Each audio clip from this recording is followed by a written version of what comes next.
Baik, kita lihat PAS tidak asing daripada memberi penyelesaian kepada masalah masyarakat majmuk yang kita ada di Malaysia ni.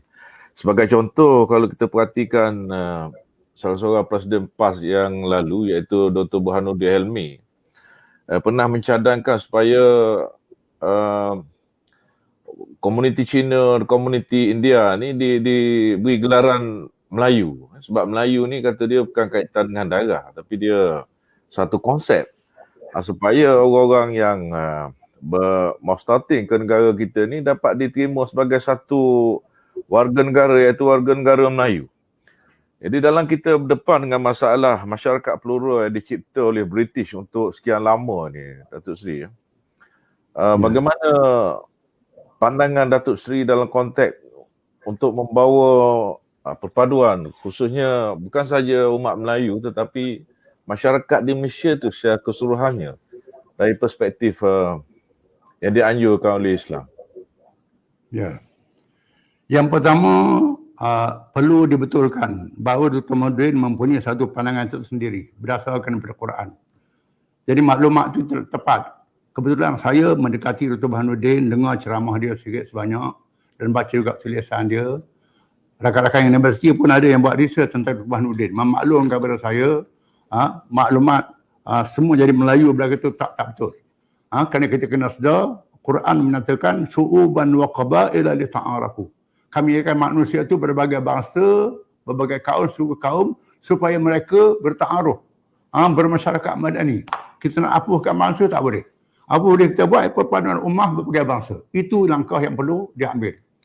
Perlu diketahui bahawa kita menerima nasib acuan yang dicipta oleh British.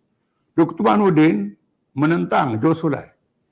Jos Sulai ialah menerima warga asing dibawa oleh British untuk jadi rakyat negara ini. Dr. Burhanuddin salah seorang yang menentang Jos Sulai bila nak mencapai kemerdekaan. Tetapi malangnya pimpinan UMNO pada masa itu menerima Jos Sulai. PAS sebagai satu pembangkang yang tunggal di masa itu menentang Jos Sulai. Menentang penerimaan warga asing secara mudah. Bukan tak boleh terima yang lama-lama itu jadi rakyat. Tetapi yang baru datang pun terima jadi rakyat juga. British buat macam itu. Sehingga dominasi orang Islam jadi lemah pada akhirnya. Dalam keadaan struktur masyarakat yang disusun oleh British. Orang Melayu diletak di luar bandar, Cina diletak di kawasan bandar, kemudian India di estate, kawasan-kawasan ekonomi tak ada pada orang Melayu. Menyebabkan ekonomi dikuasai oleh orang lain. Orang Melayu tak dapat kuasai ekonomi. Termasuklah dalam kemajuan ilmu. Kemudahan menuntut belajar, tak ada luar bandar, tak mencari bandar. Ini kita menghadapi masalah ini. Dengan sebab itu berlaku jurang yang berlaku pada hari ini. Dalam masa yang sama, kita masih mendominasi rakyat negara ini.